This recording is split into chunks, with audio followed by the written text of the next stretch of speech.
राधे राधे। क्या आप जानते हैं कि भगवान शिव मध्य प्रदेश के नर्मदा तट पर श्री ओंकारेश्वर एवं श्री ममलेश्वर के रूप में कैसे प्रकट हुए? संपूर्ण कथा को जानने के लिए आइए श्रवण करते हैं।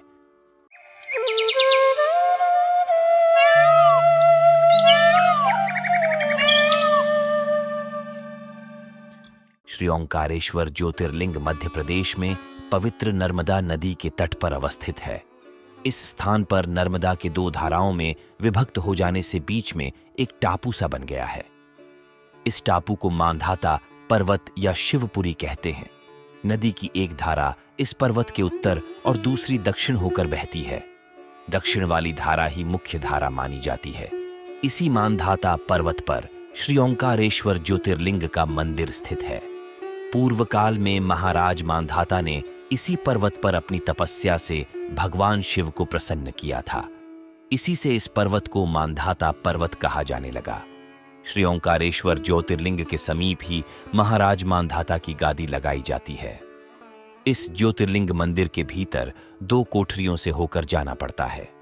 भीतर अंधेरा रहने के कारण यहां निरंतर प्रकाश चलता रहता है। ओंकारेश्वर लिंग मनुष्य निर्मित नहीं है। यह स्वयंभू लिंग है। भगवान शिव ही साक्षात लिंग स्वरूप में स्थित है। पवित्र नर्मदा से घिरे होने के कारण श्री ओंकारेश्वर मंदिर के चारों ओर सदैव जल भरा रहता है। संपूर्ण मांधाता पर्वत ही भगवान शिव का रूप माना जाता है। इसी कारण इसे शिवपुरी भी कहते हैं। लोग भक्तिपूर्वक इसकी परिक्रमा करते हैं। कार्तिक की पूर्णिमा के दिन यहां बहुत भारी मेला लगता है। रात्रि की शयन आरती का कार्यक्रम बड़ी भव्यता के साथ होता है। तीर्थयात्रियों को इसके दर्शन अवश्य करने चाहिए। इस ओंकारेश्वर ज्योतिर्लिंग के दो स्वरूप हैं। दूसरे लिंग को श्री ममलेश्वर के नाम से जाना जाता है। यह नर्मदा के दक्षिण तट पर ओंकारेश्वर से 1 किलोमीटर की दूरी पर स्थित है। पृथक होते हुए भी दोनों की गणना एक ही में की जाती है। लिंग के दो स्वरूप होने की कथा पुराणों में इस प्रकार दी गई है।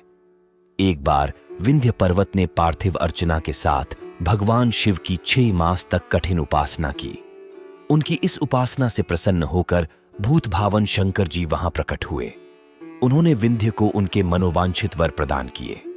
विंध्याचल की इस वर प्राप्ति के अवसर पर वहां बहुत से ऋषिगण और मुनि भी पधारे। उनकी प्रार्थना पर शिवजी ने अपने ओंकारेश्वर नामक लिंग के 2 भाग किए। एक का नाम ओंकारेश्वर और दूसरे का ममलेश्वर पड़ा। दोनों लिंगों का स्थान और मंदिर पृथक होते हुए भी दोनों की सत्ता और स्वरूप एक ही माना गया है। शिव पुराण में इस ज्योतिर्लिंग की महिमा का विस्तार से वर्णन किया गया है।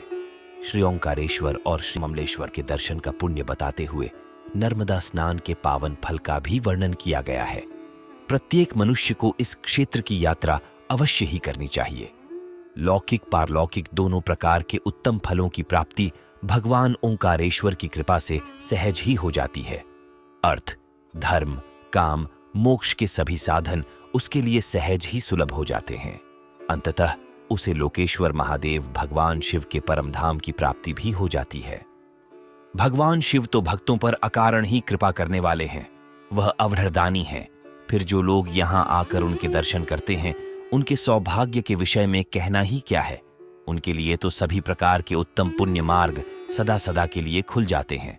ऐसे और भक्तों के चरित्र श्रवण करने के लिए इस चैनल को सब्सक्राइब जरूर करें। वीडियो अच्छा लगा तो इसे अवश्य शेयर कीजिए एवं भक्तों के प्रचार में सहयोग दीजिए। राधे राधे।